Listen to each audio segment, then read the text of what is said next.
Welcome. And on today's show, I've just bought a German dive watch stunner. And now it's time to show it off to you. But first,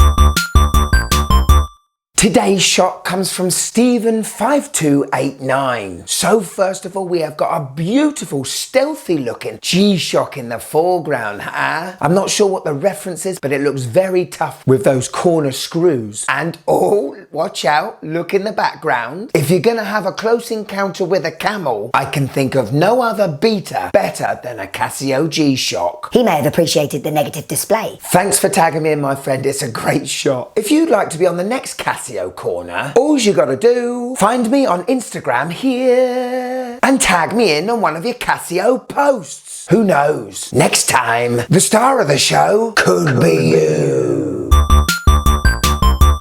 Oh my lord, what a show I've got for you today. And watch out. Well, as I'm celebrating the world of Zinn today, I thought I'd show off my other Zinn Beauty, the amazingly versatile Zinn 104, strapped together with an Artem sailcloth strap. This watch is an absolute strapaholic, and I'm proud to have it in the fleet. What a superb German design stunner. So yeah, I bought another watch. Are we surprised? But this is the purchase I didn't think I'd be doing this year, and it was like a mid-range grail, you know? I'm a huge Zinn fanboy. I mean, God, I've even got the mug.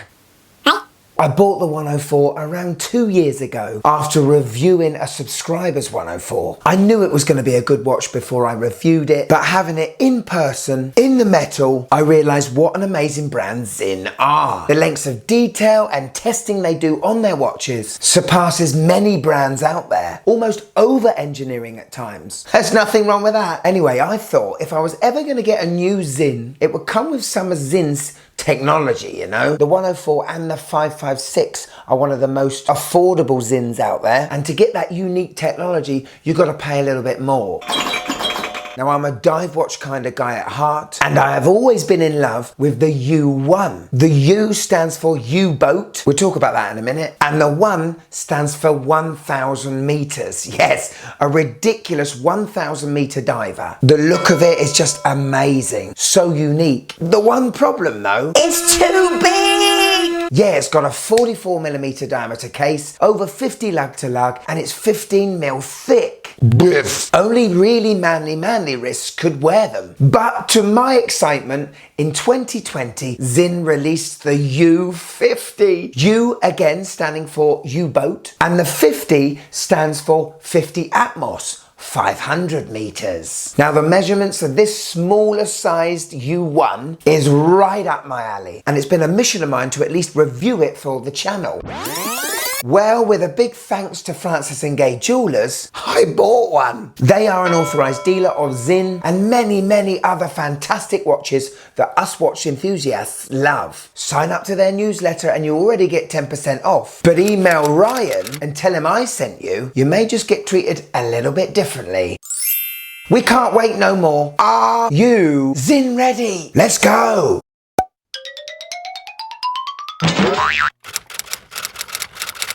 So this is the same box that my 104 came in. No frills, cardboard on the outside. Lift it up and you get your warranty card. Nothing's been signed, but I do have Francis & Gay to contact if I'm ever in trouble. The other thing you get is a lovely manual. The next box is quite a nice faux leather, cushion-topped case to reveal this absolute stunner. I mean, when I first got this watch, I just had to giggle. Giggle because I couldn't believe I had one in my hands and that I was now an owner of one. Now, I'm not usually one for modern looking divers. I tend to go for reissues or vintage inspired watches, but the look of this watch is absolutely sensational. The clarity of that dial is something I have never seen before. Anyway, moving the watch around, you can see the sheer class of the workmanship and the design of this thing. So this watch is not just made with stainless steel, okay? The U in the U50 stands for U-boat, and that is because this watch's case bezel and clasp has been made using German submarine steel. You know, steel that actually wants to be in seawater. Just awesome. So that's tough in itself. It also has this bead blasted look to it, and you know it's going to be pretty scratch resistant on its own. But wait, all their hardware has been tegimented. Now this is Zinn's surface treatment it does to the steel, and it hardens the already tough steel by 5. I tend to scratch up the lugs a little bit with my watches because I like changing the straps, and because of this very hard steel, it doesn't matter how much my spring bar removal tool hits against those lugs, there's going to be no signs of wear. You can see we've got a crown at 4 o'clock, signed with the S for Zinn. Screw down crown and screw down case back of this watch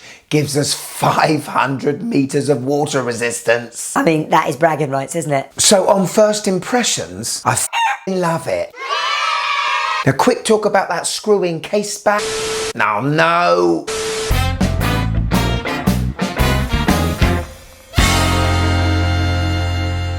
Oh dear, I've got that itchy bottom again. Could you pass me the cream when you can? And welcome to another edition of the Design House. Today we take a look at Technique, the Zinn U50. And here, well, there's no display case back. Very simple. Tegimented, apparently, which is very nice hardened steel, but slightly boring.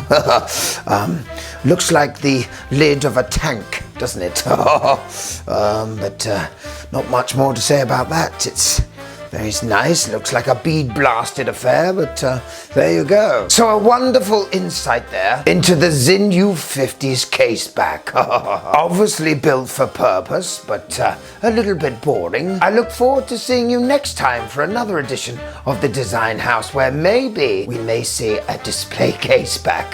Darling, here's the bum cream you asked for. Not now, dear. Oh.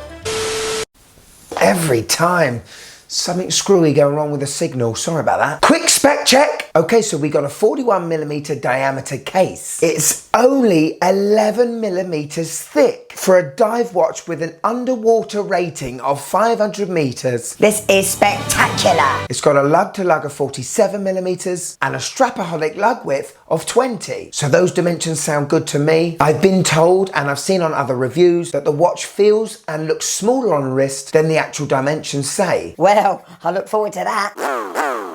The dial is protected by a sapphire glass, and there is anti-reflective coating underneath the glass and on top of the glass. And hand on heart, I have never seen a clearer dial in my life. You know when some people talk about a watch and they say, It's almost as if there's no glass protecting the dial. well, this is truly that. The only real reflections you get are when you're outside, which I'll show you later, but that anti-reflectiveness enhances that dial even more. Now we got to talk about that bezel. 60 click, unidirectional, there's no insert to it. The whole bezel is made with that tegimented U-boat steel. Let's see how Kurt Santana gets on with it. Welcome to the World Bezeling Federation, dedicated to finding the best bezel on a watch. 3 rounds, the look, the grip, and the fidgetability. Let's get a bezeling. Well, this looks extremely tough. I might ask this bezel if it wants to be my new bodyguard. 60 click, tegimented steel, just like the steel that's keeping my hips together. The grip on this looks very good. Our referee scores. Oh, and onto the grip. How much purchase before the first ratchet? A little stiff, but very satisfying. Our referee scores. And onto the fidgetability. How much do I want to twist this morning, noon, and night time? Referee scores and puts the Zinn U50 on the leaderboard for 2021. Bye-bye, bezel lovers. Is that it? Can I have my burger now? Oh yeah. It's definitely one of the best bezels I've ever twisted. If I am gonna critique it, it may be a little bit too stiff. Everything about this watch shouts professional, tool, and the bezel is no different. Have a listen. Bravo, Zinn.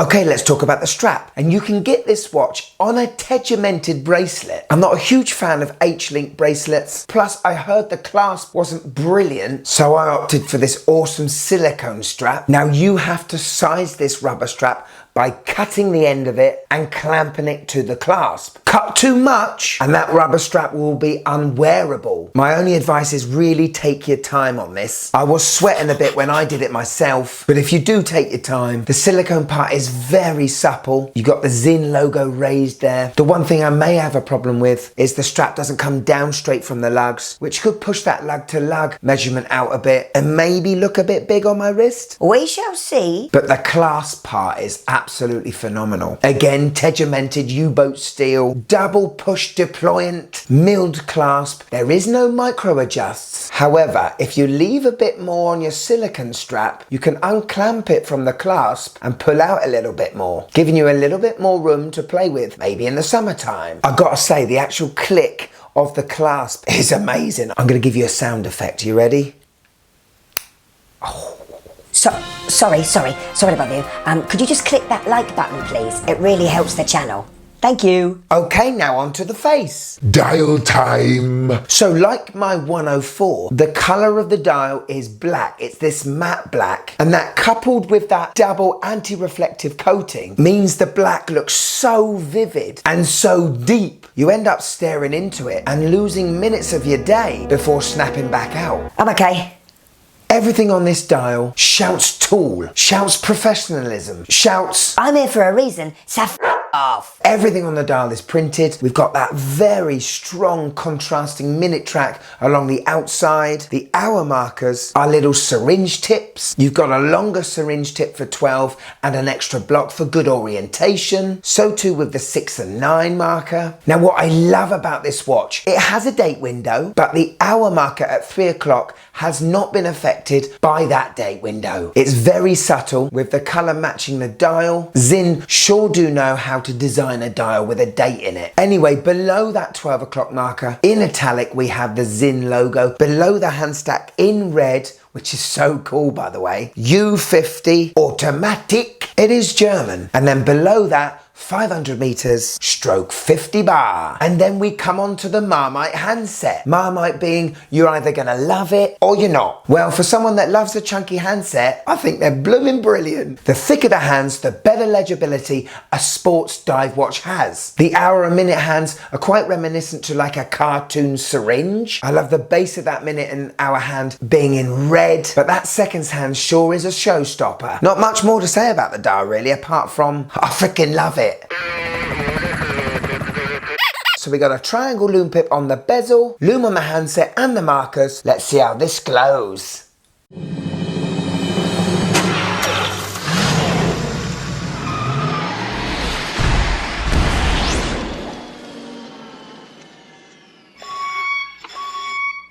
So yeah, not the brightest we've seen. Zinn does use superluminova. It doesn't stay that top glow for very long, but the markers and handset are so thick that the watch is going to be very legible for a long time in the dark. Powering this amazing modern diver is a Sellita 300-1, a top grade 4 Hz Swiss movement, 25 joules, 38 hours of power reserve, and sweeps away at 28,800 beats per hour. It's very similar to the SW200, but the 300 is 1mm thinner, and it's another reason why this watch is so thin. Zinn also regulate their watches before they go to the dealers. Let's see how this engine's doing. Welcome everyone, and as you can see, this Sellita 300-1 is running very smoothly. It's +7 seconds a day, amplitude of 277 degrees, and a beat error of zilch, nada. Very impressive. So there we go, a Sellita 300, first for the show. Very nice indeed. That's it from me, and remember, if something can't be timed, Spoon it. bye! Time ties. To operate this watch is extremely workmanlike. It's a very satisfying pop when you unwind this crown. You get a couple of pops, the first one and then a little wiggle and it pops a second time, much like my Rolex Explorer. It's after the pop we can wind the engine. Very smooth and satisfying. Pop it out to the first position and we can set the date, pull it out all the way and we have hacking and we can change the time. The crown is perfectly sized, again with that bead blasted textured surface. The grip on it is very good and I've got no problems with it whatsoever. Hello. On my 6.5-inch wrist, and God does this watch look good. It definitely wears smaller than a 41. I'd say it fits like a 39. That coupled with the 11mm thickness, and Zinn Have absolutely hit it out of the park with this one. remember what I said about the silicone strap pushing out before it goes around my wrist? Makes it a little bit bigger than what it could be. The clasp is a great size and the actual comfort and feeling of this watch is very good. Here it is outside in the wild and it's the first time you get to see the sapphire glass. There is a bit of reflection there, isn't there? However, if you can't see the time on this watch,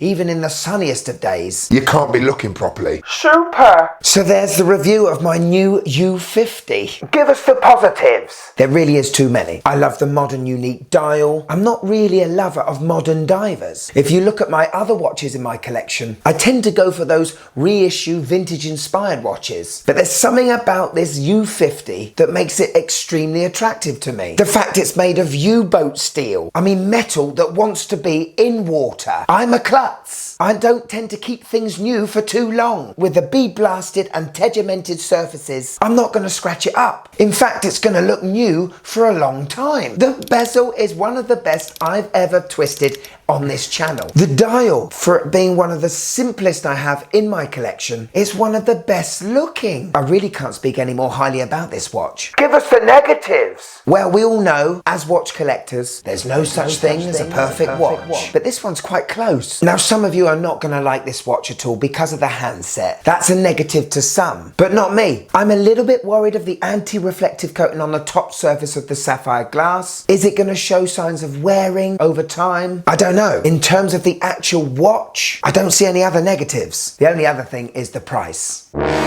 So to buy this watch brand new is going to cost you £2,495. Now you can get the same watch but not tegimented for £2,180. So you can get the same watch just not with Zinn's special hardening treatment. But for me, I really wanted to go all out and have that Zinn technology pumped onto the watch. Now for £2,500, we're getting very close to a Tudor Black Bay 58, aren't we? My favourite diver of all time, by the way. Now, is the Zinn U50 a better watch than the Tudor Black Bay 58? I'll save that for another episode.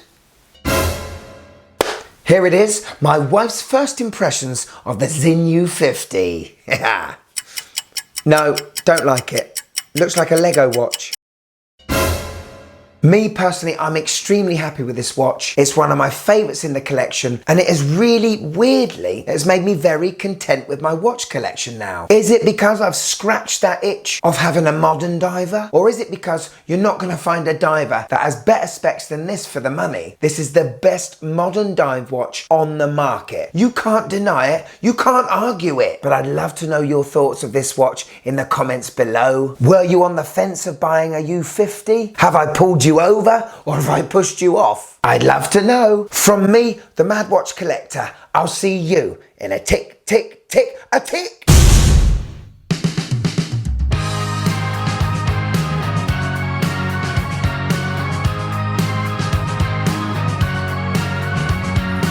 Every little second, every hour, every minute.